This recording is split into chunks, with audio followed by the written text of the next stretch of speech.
I just thought it'd be cool. I guess this will be our opening to the podcast. Welcome back, everybody, to the show. Me and Travis are just here talking about that glass beach that me and Sarah on our anniversary went to in Fort Bragg, California. Anyways, I think it would be cool to maybe that green or the blue in this picture. Yeah, I think that looks close to what it did. Wouldn't that kind of look cool to make like a duck call? Yeah, like with the green. Yeah, with that green or this blue. Where's this blue at? I was going to show you. So a lot of it's like snow frosty color because it was probably clear glass that they threw out there. Yeah, and yeah, like there's a lot of. Yeah. Oh yeah, you're That's looking at our crazy. pictures. But there's a blue in there. I thought it'd be kind of cool to get a layers call made out of, like, have them match that color and then call it Glass Beach or something. Like make a 5 or something, like a really super small portion of it. But anyways, our last two podcasts have been nothing but calls, so that's not what this one's about today. As you can see in the title, we're actually going to recap the hunt. Me and you went on, you and I went on with Brother Hilton, our pastor, and it was a pretty fun trip. I don't even know where to start on this because I was going to say something before. Oh, so before we start,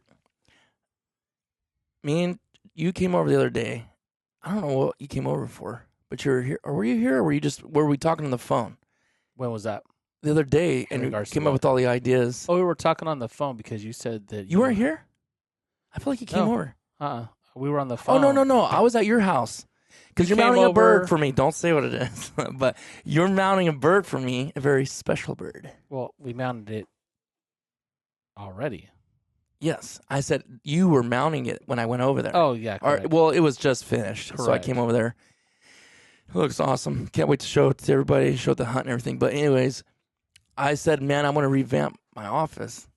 And I don't know where you pulled that from with the can thing. But I'd been looking online at something that popped up, and it gave me an idea. And then oh, that's cool. And then it sparked that idea when you said that you were wanting to do something. Right then and there on the spot? Yeah. You're really creative. I don't got that creative. I wouldn't say I'm creative. Yeah, you are. But you were talking about how the bottle can or the bottle caps on people's floor with the epoxy and stuff. Yeah. And you were saying that, and then all of a sudden you're like, dude, you know what would be epic? Yeah, I just thought. Is Mountain Dew cans, original Mountain Dew cans, 12 ounce. Cut them and put them on the ceiling and have the whole ceiling. And instantly, like, some of your ideas, like, you know, if someone tells you an idea, it's like, like, that's it. And that's how I felt about that. I was like, dude, I'm definitely doing that with the ceiling. What? I'm just saying that's a lot of Mountain Dew. So we did the math. You got to do the math of how many gallons of Mountain Dew that is when it's all done. Yeah, you know we could do the math because I'll tell you right now what it is. So we did the measure. I did the measurements. We talked about it, and we gathered up. It's around a little over 1,000 cans, 12-ounce cans of Mountain Dew to cover my ceiling in my office, which I think is going to put the sickest hue in the office with the sun reflecting off of it. The lights reflecting off of it will look pretty. I think it'll look sick. I'm just wondering how we're going to get around your can lights and all that stuff. You're going to have to cut it, you know what I'm saying? It's like that's 12,000 ounces divided by 120. That's 93 gallons of Mountain Dew. 93 gallons of Mountain Dew? 93 3/4. Good gracious. By the time when that ceiling is covered, how many grams of sugar is that? Oh, a few million. Well, how many grams are in a can? 40? I don't know. Or it's not gram. Yeah, it goes by grams. It goes by I think grams. it's 40, dude. Oh, I don't even think we want to know that. That's a lot of sugar. Oh my goodness. So 40 times, let's just say 1,000. So that's 40,000 grams. Do we do that in pounds? I don't even think we want to know. That's like sick if you think about it. Let's see what that is because I got the calculation thing right here. That's 40,000 grams. We'll turn that into pounds. Where's my conversion? Yeah, here it is. I use it for work a lot. I guess that would be in weight. Right? Yeah, grams. Weight. So 40,000 grams. I don't think I want to know. 2, 3. Okay, there's grams. 88 pounds of sugar. gracious. That makes you not want to drink that stuff anymore. Well, Holy smokes. well, just think you've probably I know. You drank that many Well, pounds of sugar. they say every year is like how much sugar are you consuming by just the food you eat? It's insane. Pounds and pounds. Oh, yeah. And we wonder why we get these Yeah. diseases and sicknesses and everything, Everything wrong with this. That's crazy. Wow. It's But a lot anyways, of sugar. I think the idea is great. So obviously, me and you are not drinking all of that. No. We're going to have some help. My wife would forbid that. Are you going to be able to drink any? Are you going to be able to help in the cause? I'll probably get down 10 or 20 of them, maybe. Yeah. I think there'll be a few more than that. The only problem is I wish I could start it right now, but obviously that's going to take a while. But I think what we're going to do, I got a chop saw. I think I'm going to put like a thin metal blade on that, change the one out that's on now, the wood blade, chop right at the edge of the top, right at the edge of the bottom, and then cut. I might just use the whole. Do you think I should just use the whole label? Like the serving size and all that? Nope. No, just use the main. Yeah, I don't like that part. Yeah, I don't either, but I thought just to help get some more some more length or something. So we're gonna do that. I don't know why I said me. Everyone's gonna help drink the dues, I guess. So that being said, I gotta go back. Any local boys want to hit me up on Instagram? Rinse your 12-ounce cans of original Mountain Dew out and put them in a bag. You can bring it to me. You can be part of the non-crushed. Yeah, don't crush them. Don't bend them. Don't do nothing. Try to keep them round and without being. But yeah, hit me up. Collect until you got a good bag full, and we'll meet up and I'll grab them if you're local in the 209. And you can be part of the Mid-Valley Mercenaries ceiling, the man cave ceiling. I thought about having, if it's your can, like do a black Sharpie and like put your name on there or something, just to kind of like some pizzazz, some character or whatever. And I think it'll be there for quite a long time. And then we put a lot of canvases. I'm gonna fill up one of the walls, move all the bird mounts. Might even give you guys a walkthrough somehow. I don't know.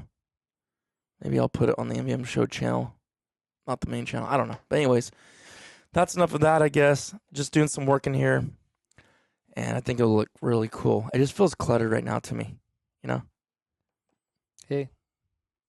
It's a work in progress. Do it the way you want it, right? Yeah. We're not moving here. We're moving from here unless we move out of the state. I'd love to see somebody's face, though, that bought this house and see that on the ceiling. If I know how to get that junk off. And then like, what? But, well, let's go to the trip. We went to...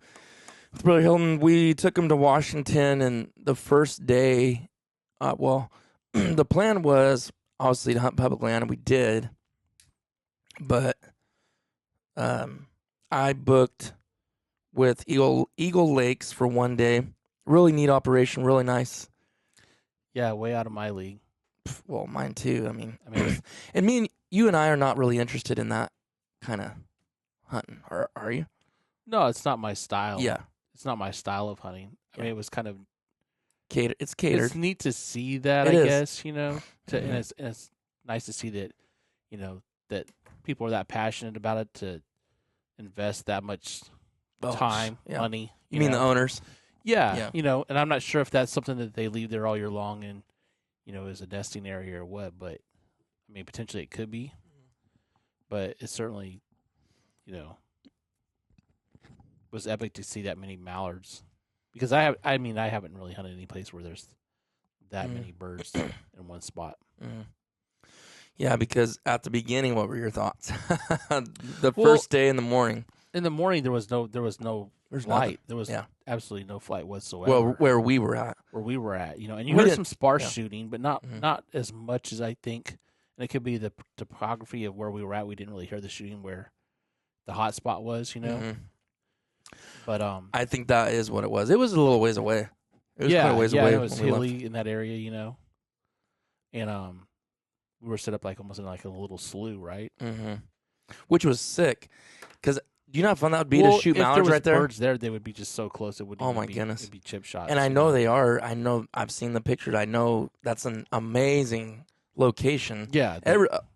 People around the world know about Eagle Lakes. But it's hunting, It is, and you can never predict birds or the weather or Even on a any of those things, even in a prime location, doesn't Yeah. necessarily mean that every spot there's going to be on fire. You're going to kill birds, you know. Mhm. Did you And one have your day- hopes up, or Yep. did you not really have any expectations? I didn't really have any expectations didn't? before, you know. I mean, it was cool to experience it. You know, of course you want to kill birds and Mhm. be in the thick of them, but Yeah. you can't. I mean, we tell, weren't there right? for that anyways, really. No, but- no, we were there more for the experience and getting to hang out and hopefully get him some birds.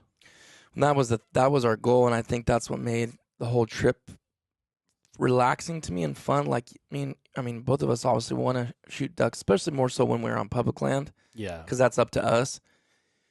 But I think you did too. I know I went into it like it was straight up for Brother Hilton. So yeah. I mean, I didn't really care if I killed a single bird. yeah, It was just fun to be there and experience the whole. yeah. Now, when I realized, I felt like I could be wrong, because if they were close enough and we had got our limits, he might have pulled the gun up and maybe shot some. Mhm. But I kind of think I realized he didn't even care about shooting a duck. He just wanted to be there yeah, and the experience of experience and hang Yeah. out with us. Yeah. Honestly, he really did. And because I think right at the beginning we were like, load your gun, or do you want me to load your gun? Or I mean, not that he needs help doing that, but he, sometimes when you're not used to a certain shotgun, your certain shotgun or whatever. Yeah, which he could. I really want to dig into this. We don't have to drag this out, but I want to try to dig into the little stories or little things you heard him say, so we can remember down the road if we ever want to come back to this. But one of the things he told me before we left, he was like, "Are you?" He's all, I think he had a 20 gauge or something, his own 20 gauge, and he goes, "What kind of guns do you have?" And I named him off. I said, "I got a 28 gauge Browning or Benelli." I said, "I have a Franke 20 gauge," and I said, "I have a Browning A5." And he's go, "Really? A Browning A5?" He goes, "I'd like to use that gun if I." I'll go, "You're more than welcome to. I don't need to shoot the 12 gauge at all." So I took it over there, I don't know, a week or so before we left, and he was throwing it up. He's like, "Let me tell you something." And he said that when he started hunting when he was pretty young with his dad, they quail hunted a lot. And he said, because they lived up in the foothills, like towards Mariposa and stuff, which is a little higher than foothills, I guess, but lower mountains. And he was saying that he had did he have a single shot? Do you remember hearing him tell that story? no, not exactly. No, he didn't have a single shot. He had a semi-automatic. I can't remember what gun it was. I want to say it was some type of Winchester shotgun. And he said, they made shotguns back then, yeah, I think. Yeah, Well, anyways, I think he said he bought it out of Sears and Roebuck, or his dad did, or something like that. yeah. Those No, actors. Sears used to sell guns. And he said that he could. I think he said he could never get a double or a triple. He said, "I could get a double. I could do lots of doubles on quote," which that's good shooting, anyways. Yeah, quick snapshots. Yeah, and he said, "I could never get a triple. I just couldn't make it happen." He goes, "When I got that Browning A5, my dad bought that gun for me or whatever, bought it and gave it to him. He said I got triples all the time." And I'm like, man, that's some shooting. Fast shooting. But this is the same person, if we've never said this before, that would shoot marbles out of there all the time with his 22. With 22. With him and his dad. So yeah, that's all he did, he said. as a kid, you can imagine as a kid growing up in the mountains and Yeah. not have social media, nothing. Yeah. Absolutely nothing. Basically, you ran the hills for the fun of it. Mm-hmm. I know he trapped and just basically Said lived the outdoor life. Yeah, the dream. From the I time he guess. woke up in the morning till school, after school. Yeah. He said he walked home from school, I think. Or Yeah, he said when he'd go to school, he'd throw his gun under the log, and choose limited quail on the go way to school, home. yeah, and shoot his birds on the way home or whatever he Yeah. was hunting. Whatever was in season. It's like, man, that's like an Andy Griffith Opie life right there. Yeah, where Almost Redfern better. grows or something. Yeah, yeah. And it's funny though how he's like, I didn't even know how good I had it. And how old is he? He's 89. 89. He'll be 90 this year. Yeah. So do the math. Whatever year that was. Yeah. I'm trying to do it quick. Like in the 30s, he was born. So I don't know. When he's 10, he's in the early 40s, right when around that World War II era. And because he talked about rations on speed limits because of not wearing tires out Oh wow. because of the World War II and the shortage on rubber and stuff. Yeah. I find that so crazy. Like we think we've had it bad at certain things. It's like we have no clue. No. Like not that was bad, Yeah. but that war involved sacrifices from the whole country. Yeah, everybody was involved in it in one way or the other. Yeah, it wasn't like, oh well, like the whole Afghanistan war. I mean, people knew people that went over and died, or people knew, like, me that went and served or whatever. But like, it didn't change our lifestyle. It didn't change your lifestyle, No. But yeah, it's crazy. But I thought that was pretty neat how he was saying triples and stuff. So he hadn't shot that gun in a long, long time because he was never a big waterfowler. But he loaded it and set it to the side and just sat there and watched. And he got a little cold that first morning. He didn't say nothing, of course, but I was like, "Hey, I think it was in the high 20s." Yeah. And when you're sitting there not doing nothing, it gets colder than when you're. I was cool. Yeah. So he went back, sat in the truck, and turned the heater on. Took a little nap because we had been running him. Well, we left at 3 in the morning the day before to drive up there to drive to Washington, and then 3 that morning to drive from the spot to, or maybe 4, but to the where we hunted.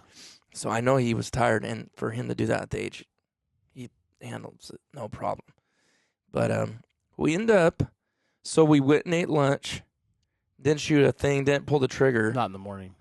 And we went and ate lunch. What, 3 or 4 birds maybe kind of looked. That we even seen, kind of working a little bit. Yeah, no movement though. We didn't have any wind or anything like that to nothing. Yeah, and I felt I was so excited about making a video about that too, but there was just nothing. No content to really.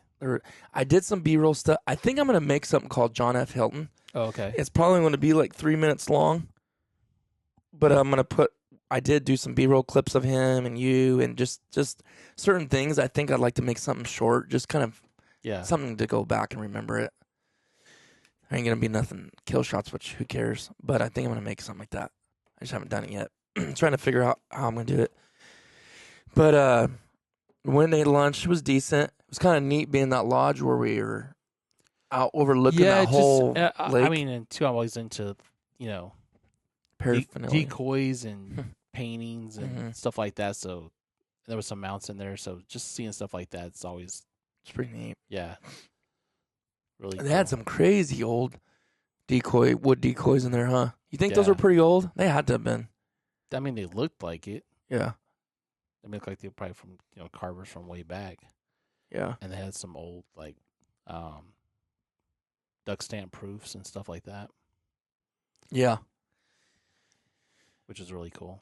Yeah, and it was a nice facility. It's obviously a lodge too, so there was rooms. I didn't get to see in the rooms, but everything was really clean. Food was decent. We had lunch there. If you're not staying the night there, you end up paying. You pay for your food like you are at a restaurant. But because we didn't do the full package, we just did a day hunt. Yeah. And then we have a guide, and it was really cool to meet Rick. Yeah. He was our guide, kind of my age, I think. Don't you think? Or maybe a little younger. Yeah. And he public land hunted and stuff. So we had some really good conversations. He was really cool. Yeah, he was a nice guy. If we go back or whatever this year, because they told us because we didn't really shoot nothing that they invited us back for free. I think I told you that, right? Yeah. I thought that was really upstanding of them, to be honest with you. Very nice, yeah. And I think that proves something else to me, that the owner of that is a duck hunter and knows, even though he has that place, like you said, he's passionate about it. And I think he knows realities of, hey, these guys paid a lot of money to be here. We want them to have a good experience. I was really impressed by that, to be honest with you. Yeah, no, that was very nice of him. And so we ate that, and it's neat because the balcony kind of overhangs a sheer drop-off that overlooks Eagle Lake, and it was pretty much frozen. There really wasn't no birds down there. They said that freeze really pushed the birds out of the area. Mm-hmm. Yeah. But the spot we went to in the afternoon, you wouldn't have known that. Yeah. So what did we do? We went back to the same spot after lunch. Yeah, and then people limited, they were moving people into that. And you could hear them on the radios. Yeah, they were moving people into that spot. Dude, it was popping off. You got to imagine what it was like if people were limited, because we were, the third or fourth group that went in there? No, we were like fifth or sixth, dude. So you can imagine just the influx of birds must have been all day just going into that spot. They just nonstop. Yeah. That's crazy. And it was amount of birds flying where we ended up being at the very end. We never really got to move in the real hot spot. Like we were in a hot spot where guys had killed 2, 3, 4 limits out of, but it wasn't the spot. and the spot was Yeah. stupid. And we kind of talked about it. You know what I'm saying? It could have been different factors of why they weren't going to that spot that we were at. You Yeah. know, but can't really. What do you think? Well, I mean, just like the stuff in the water. You know, maybe how the decoys were set up or whatever. You know. Yeah. Because the birds would look at us and then they'd kind of break off and go towards that other spot. Mm-hmm. We had a lot of birds come in, but they just weren't committing. Yeah. And you're only, I mean, yeah, it's at the X, but we're only, a couple 100 yards. Yeah, not super far away. And with that many birds coming in, you know what I'm saying? You think that they would to pull in tighter. So something was, there was something they were seeing or what was in the water? I don't know. What was in the water? Because there was something. I'm like, I mean, we are in a private place. Yeah, they but... had that ice feeder thing. There was stuff all jammed up in it. And, oh, that's right. Yeah. Which those are amazing to make water movement, but there's stuff all in it. Yeah. Yeah. So I don't know. That's right. I can't remember. But you're just trying to get there as fast as you can. You don't have time to go out there and rearrange everything or clean stuff up or. And I got to take Rocky too. It was nice being able to have. I asked him, "Can I bring my own dog?" They're like, "Absolutely." And Rick actually was saying, like, "I'm glad you did," because he's been worked hard. Yeah. Pretty hard, I guess. So it was neat. It was, and like you said, we were one over from it. They rotate guys through from the lowest, which I think most of the time, most of those spots are all hot. Mm-hmm. But it happened to be that day there was only 2 really good ones. I mean, like. Yeah, on fire. Yeah, and the other ones were like dead. It wasn't like mediocres. No. Because if it was, we spent all day out there. We could have shot a limit if it was mediocre. Yeah. Where we were at. But there was no birds. Nothing. Yeah. Nothing. But it was neat. We started out in what would you call it? You said it earlier. It's like a slough. Like a slough. Like a little slough. That's almost more my style than that flooded corn, but that flooded corn was kind of neat. Yeah, it was just cool to see that volume of birds coming in to try to go to one spot. Yeah. One generalized area. Yeah. Because at times there was just tornadoes. Yeah, hundreds and hundreds of birds in the sky, Yeah. It's pretty neat. And they would shoot and birds would leave and then birds would come right back in. You don't know if it's the same birds, different birds, or what. I know. They went in there so bad. Yeah. I always wonder that. Is that the same ones just leaving and coming? They went in there so bad they leave and come right back, or is it literally a different group? A different group. I've thought that too. Yeah. I wish there was a way of knowing that, because that would tell you a lot about just hunting public land too, I think.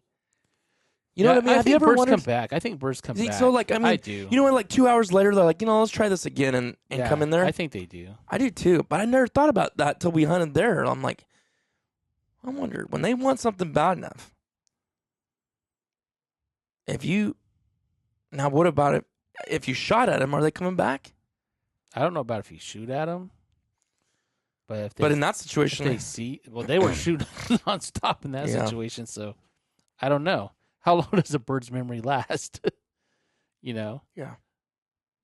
I feel like they remember pretty well from season to season. When they there's one tule clump in the whole pond and they fly 80 yards away from it. Don't go over the tule clump. Yeah. You wonder how often you're actually shooting mature birds, or how many of them are like first year birds, second year birds. I've always kind of wondered that. Yeah, that haven't wised up. Yeah, I haven't learned.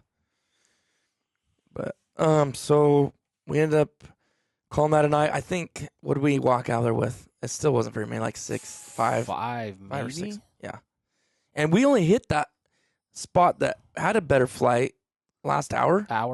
Yeah. So we didn't have no time. I mean, it was. And we were probably pass on some shots because of the scenario we're in. You don't really want to take 30-yard shots. I felt that way. Did you?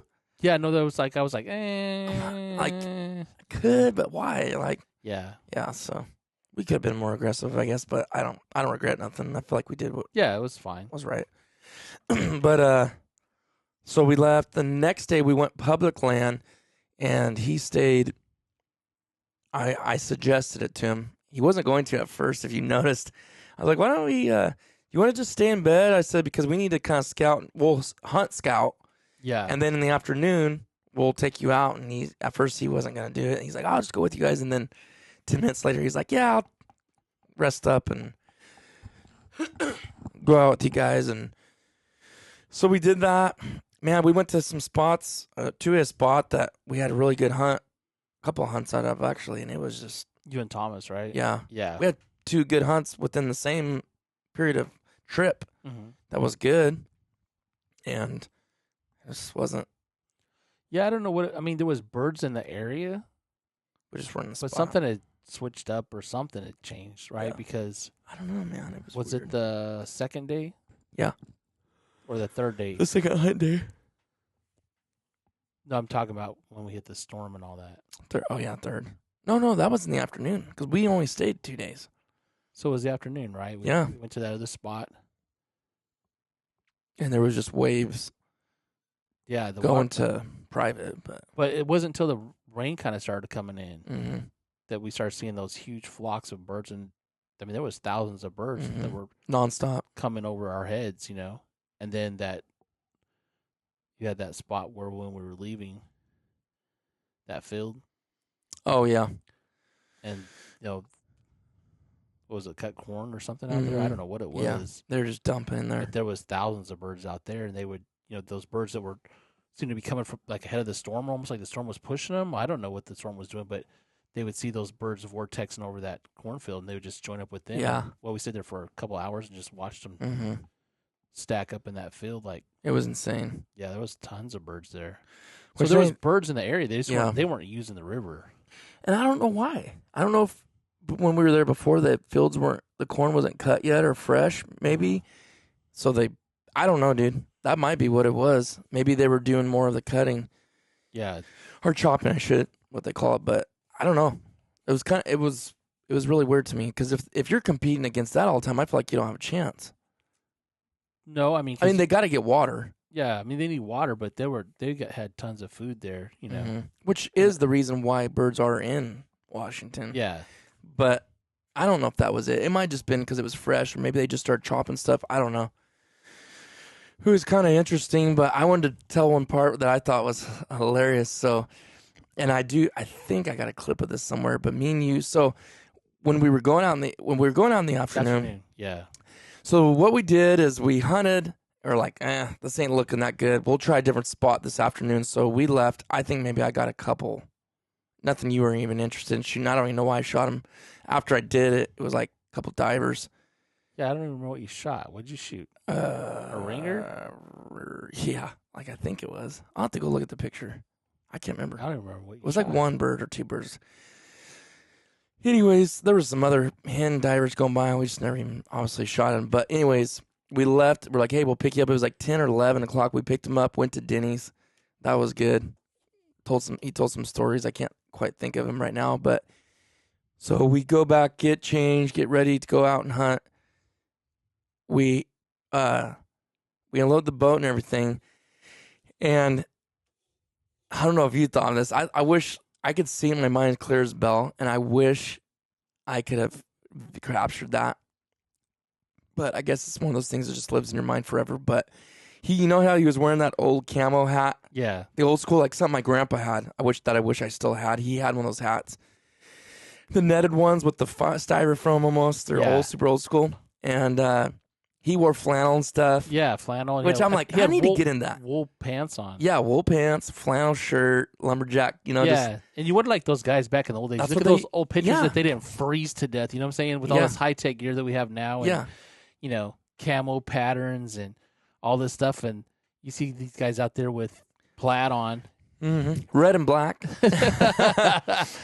And so he's sitting in the boat. We got him in the chair. I don't remember where you're sitting kind of in front of me, a little farther up in the boat. And I'm driving, and we're kind of idling out, and we got to run across a little ways, a couple miles. And we go, with 3 of us, it's close to 30, about 30 in that gator tail. Me, Rocky, Travis, and the decoys, and our pastor. And I go, you ready? He's like, yep. And his hat, you know how older guys wear their hats just kind of floating on top of their head? They don't pull them down. They don't pull them down, right? I go, you might want to fix your hat. And he's like, okay. Well, he didn't really fix it. And I'm like, I'll turn around and get his hat because I already know what's going to happen. So, because I didn't want to tell him what to do, right? So I just, I start ripping. He grabs it. He gets the biggest smile on his face. The sun came out of the clouds because, it was kind of overcast, was beaming on him. I'm like looking at him. He gets a smile on his face. He grabs his hat. Once it was starting to want to pull it off. He pulls it down and he cranks it down to where his ears are flattened out.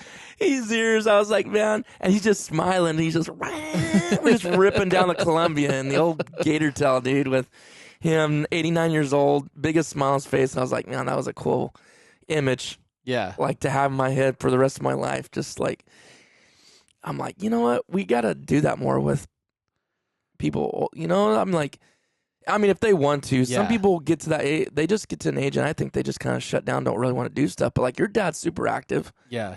Very outgoing. Yeah, he still likes to do stuff. And it's like, I don't know. It just made me like want to do more with them because that stuff just lasts. And I don't know. It was a really neat and then trip. He really didn't want to get out in the water so much, Yeah. So we put him in the boat over there, and then remember. Yeah, well, that's where I was going. So we ripped across there. It's kind of early. We got there a little earlier than we need to, but I said, he like you said, he didn't want to walk in the waders. So I said, I got a good spot to throw you in the boat where you can stay in the boat and sit in a lawn chair, basically with your gun chilling with your gun if you want to shoot some, which I didn't think he would, but it's loaded, it's ready. Facing, we're going to be 150 yards away from him, and we did this before with Jake and them. That's how we knew the birds would still come in, and they won't really see you. So, so we set him up like that. Mind you, he makes phone calls all the time. Oh, that was one thing, man. Dude. Like, on the drive up there. Yes. I mean, it was like. No, that guy's phone rings off the hook. I wouldn't remember how many calls. I mean, he had more calls in a day than I get in a year. Yeah, and I know that's how it is every day. Non-stop, I know right? I mean, people you never even heard of, right? Yeah. Yeah. And it was so funny. So, yeah, his phone's always ringing off the hook, because he's always available to people, and, which is really something to be said. But so we get him set up over there, and there's a couple things that make me laugh. This is the funniest part to me of the trip. So we set up, we put our decoys out, and it's dead for like a couple hours. And now, and nothing's been going on. We hear nothing from him. There's no noises. There's no phone calls. Nothing. It's dead quiet. In fact, a few times I was thinking, I wonder if I should walk over there and check on him. I think one time we heard this like a really like boom, boom, like a bang. We're like, I hope he's okay over there, But what it was, we didn't know at the time until a minute later or so, is he's getting up to go to the bathroom. And I hear, and correct me if I'm wrong, this is the story I remember. Maybe I'm off a little bit, but I heard, well, hello, like loud, right? Well, you'll Megaphone, right? You'll never guess where I am. This is what he's saying. Whoever he's talking to, I'm on the back of a duck boat I'm peeing off the back of a duck boat in Washington. I mean, you just look at each other. We were dying laughing. It's like, oh my goodness. And you know how voices travel across water, and so loud. Yeah. And we looked at each other like, and birds had started flying, We're like, well, like whatever. He's gonna make it a quick phone call. I'm peeing off the back of a duck boat in Washington. I'm thinking, oh dear Lord, I hope he doesn't fall off the boat. It rocks, and that would have ended it. I thought that was so. We were laughing so hard at that, and then, and he's not, in my opinion, he's not like not mobile. I mean, he gets around. Yeah. Good. I mean, he don't get around like a 20-year-old. No. But he gets around pretty good for 89. Yeah. I mean, what was he, 80 when he went doll sheep hunting? Yeah, it was like 80, 81. 80 when he went doll sheep hunting in Alaska or Yukon or something. Yeah. He said about killed him, but he did it though. Yeah. That's what's insane. Yeah. And so that happened, and then it was just phone call after phone call after that. We're just like, you were laughing more than I was. You were just dying laughing. Well, that was funny because you could hear him plain as day, right? I mean, he was, like he's standing right next to you. And then he was telling somebody, he was like, yeah, he goes, they're going quack, quack, quack, quack. And he goes, every time they do that, the ducks go higher. He goes, they don't get closer, they get further away. Yeah. Do you remember that? Yeah. He was just like he was bashing us, dude, telling people how bad of duck hunters we were. Yeah, he's like, he goes, those ducks give him the permanent wave. Yeah. Because I think they're higher than they were before. Yeah. And actually later, I didn't tell you, but Jesse was saying, like, I'm so sorry. My dad I heard he was telling people you guys kind of didn't know how to duck hunt. And I was like, no. You think we never killed a bird in our lives? Yeah, right? he's just teasing. Because he's quite the jokester. We know that. But no, he was just razzing. It's like, these boys, I don't know how many people on the phone. The people we don't even know, I think he was telling them that too. So I was like, oh, thanks a lot. Yeah, we're pathetic. I know. It was a struggle for that. But what else was so? And then on the way home, I think. Well, it started sprinkling. Yeah, I know. So it got dark and it started like. He's like, it's coming, right? I think you or him or someone said, "Do you think we need rain gear?" I'm like, "Nah, it ain't gonna rain." Yeah, I was the only one that had a raincoat. Yeah, and I'm dummy me.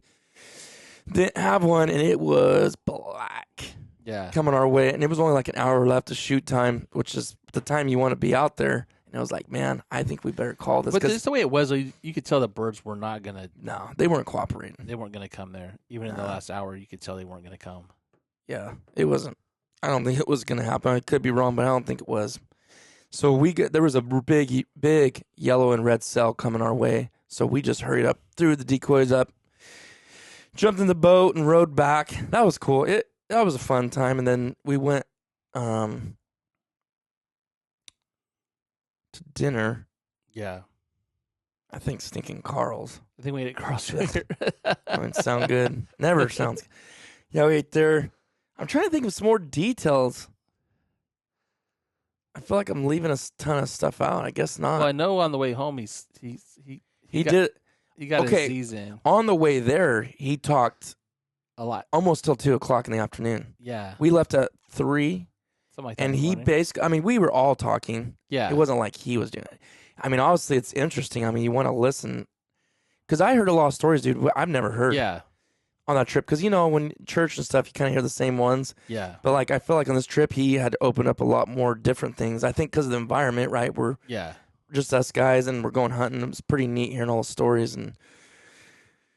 But on the way home, he was tired. So we were gonna come home on Monday, but we ended up just rolling out on Sunday because there was a lot of storms going on, and just the birds weren't cooperating. I felt bad for you because I know you took. That's fine. Well, you took Friday off, but you already had. No, you took Thursday and Friday off. You took 2 days off. That's what I felt bad about. I knew he didn't care, but we ended up going home on Sunday, and I got paid for it, so it don't matter. Yeah, but you kind of want to save your vacation times for. But I'll never use all of it, anyways. Yeah, and I guess you'll be glad you went on that. One day. Yeah. With pictures and memories, but. And then I don't know if you want to tell them about the boat experience. Oh, dude, yeah, yeah. What were you sleeper on the phone? You didn't really sleep on the way home. I was awake the whole time. So he rode in the front on the way there and talked till about 2, and then he started dozing off quite a bit because I think we got there up. He almost made it. We were only like 2 or 3 hours away. On the way home, he suggested you ride in the front, and I figured he was going to sleep most of the time anyway. So I'm glad you did, kind of for us to talk or whatever. But he did sleep quite a bit. But and you were pretty toasted coming back. Yeah, at the first, remember it was raining. That was ice fog. train, man, or was it? I mean, just the ice train, right? It was foggy. The ice train. See, I mean, that will mess me up bad. Out. Yeah, because so I drove for glaring not even 2 stuff. hours, and when we hit that deal, I go, Travis, I can't do it. Like I literally, and I'm pretty solid at driving, but I was just done. And it was because, like you said, the fog. It makes me like feel like I'm like in a. Oh yeah, tripping out or something. Like you're looking at the walls. It was thick, huh? Yeah, it was bad. So you drove? How long did you drive? I don't know. 2 or 3 hours or 4, whatever. I think until we. Oh. So we hit a lot. We had storms going there. We hit them coming back. A lot of rain, more so than anything. Like I've had worse storms, but we were hitting. Temps were cold. We were hitting black ice. They were actually really cold on that trip. The temps. You got a fishtailed, and you're like, I'm done. And I'm like, yeah, me too. Yeah. I'm getting back in the driver's seat, man. So I guess I'm just more used to driving and that kind of stuff. But it can happen to anybody. It's not that it won't happen to me, but I know that was not a good feeling. No, it was like, no, with all the trauma I've been through lately and driving instances. Yeah, tell him, Travis. You've been in some close calls. Oh, yeah. I mean, we got spun around on the freeway with a blowout, facing the opposite direction. Yeah. Hit the guardrail. Thought it was over. And then, yeah. And then you kind of got a little slide action recently. Yeah. My son's driving, and he was driving the first time, and then the second time it was storming, and we're going on an off ramp that kind of did probably about 280-degree turn to get back going the other way, and he was driving. I was like, telling him like, I mean, ever since that happened before, I'm kind of like a backseat driver, and I tried not to be, so I wasn't saying anything. I'm like, he's going too fast. I need to tell him to slow down, and I was just on the brink of saying something, and we started going sideways again. I'm like, and what I said is like, here we go again, like that. Cause you literally said that out loud. Yeah, because I mean, we're starting sliding sideways, drifting. Dude. And like, okay, this is gonna happen again In the same vehicle, huh? Yep. No, different vehicle because the other one totaled it. Oh, his truck. That was his truck that totaled, huh? And he was driving mine, and Gosh, dude. yeah. So, but nothing happened. Was that Barney's old truck that it totaled? That Explorer? Yeah. Oh, yeah. The Explorer. No. It was a little Explorer that he's not the Ranger. No. Where's that one? He has it still. Oh, he does? Yeah. Is that what he's driving? No. Oh, okay. It's not. I don't know why I don't something's remember. going on with it. I don't know what's going on with it. Oh, okay. Yeah, so on the way back, that little fishtail, that was in Oregon, I think. And then Yeah.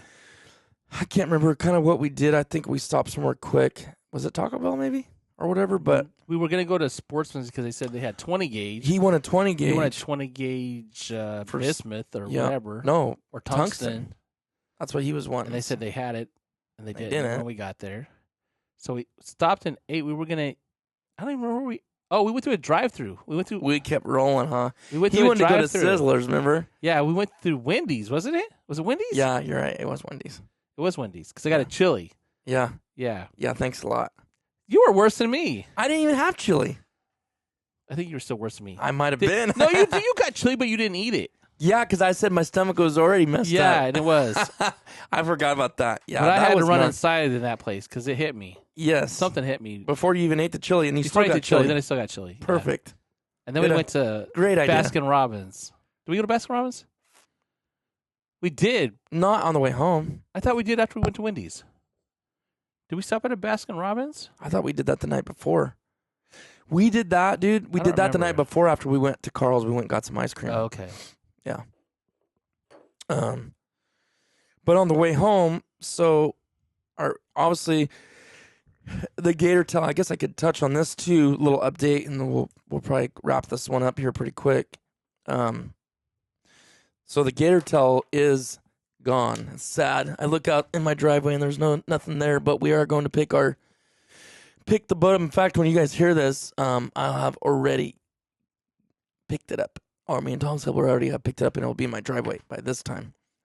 Dealing with all the DMV stuff, that's fun. I thought about doing a couple of podcasts on that episode and covering some stuff that hunts that me and Tom's had this year we just never covered. But anyways, I think you did doze. No, I was on the phone with my dad. I do know I was on the phone with my dad. I might have been drifting. I think you actually drifted. You didn't the whole time, but I think we were starting to get closer to home, and it's that point where you're just like, I don't think we're ever going to get home. Because were we like just past Reading or somewhere? Somewhere. I don't know. Somewhere right there. North of Sac. No. Where were we, dude? I think we were north of Sac. Yeah. Then we were way past, well, not way past, but we were definitely past that big open stuff because we started getting into, Yeah. we were definitely North Sac. Yeah. And I was on the phone with my dad, and I'm looking at him like, you're not even thinking about it, right? Yeah. You're just going down driving. the road. Yeah. And I'm like not kind of glancing over at my side mirrors, like without thinking, honestly. But it caught my eye. I'm like, looked, and I seen the front of the boat was moving a little bit, like kind of bouncing a little bit, like lightly, maybe 2-3 inches.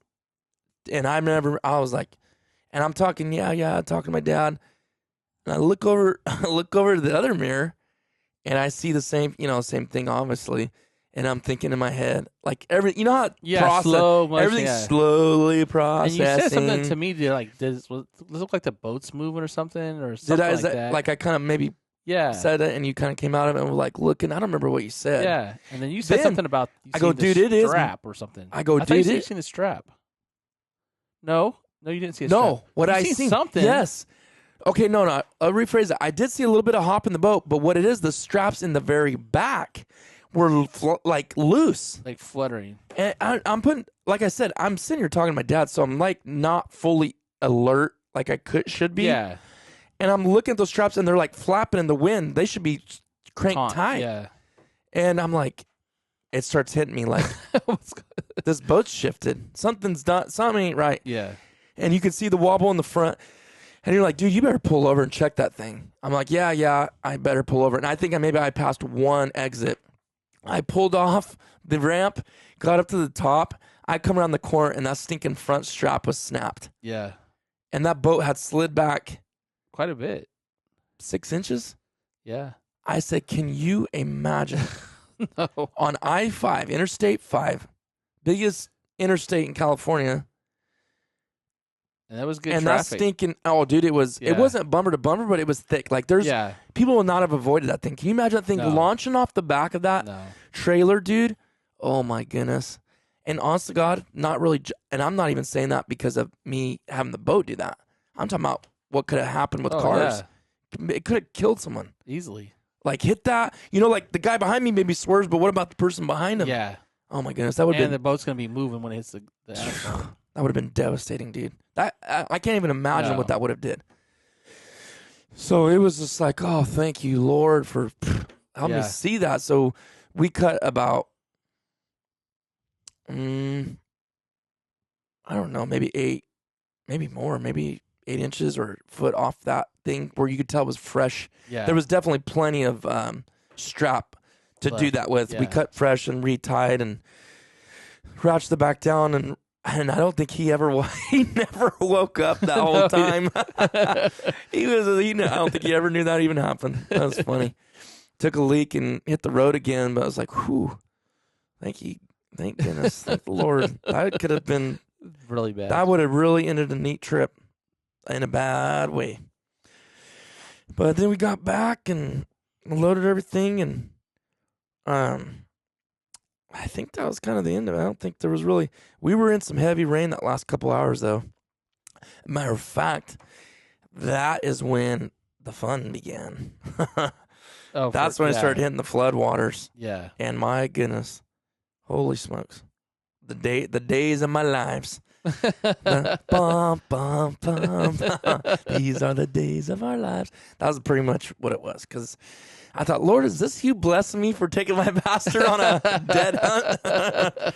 Driving all that way. That was crazy. That was insane. But yeah, that was when everything started flooding. Yeah. I mean, actually it already was. I think, because driving up there, everything was swollen. The rivers were swollen, and we were debating before we left if we were going to be able to go the way that you wanted to go. Yep, that's right, huh? So it was already bad, and it was just getting worse, but worse was better at that time. It really worked out good, and I had a lot of fun. But anyways, that's the recap of that, and I got some great pictures. I didn't get as many as I would have liked to, but like we got some good pictures and pretty special.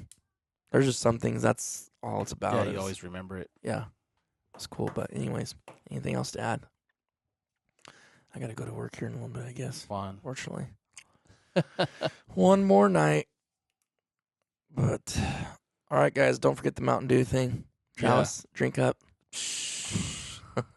We need Mountain Dew like we need a hole in our head, dude. Yeah. But you are going to help me, right? I'll try. I'll get you some. All right, guys, we'll see you on the next one.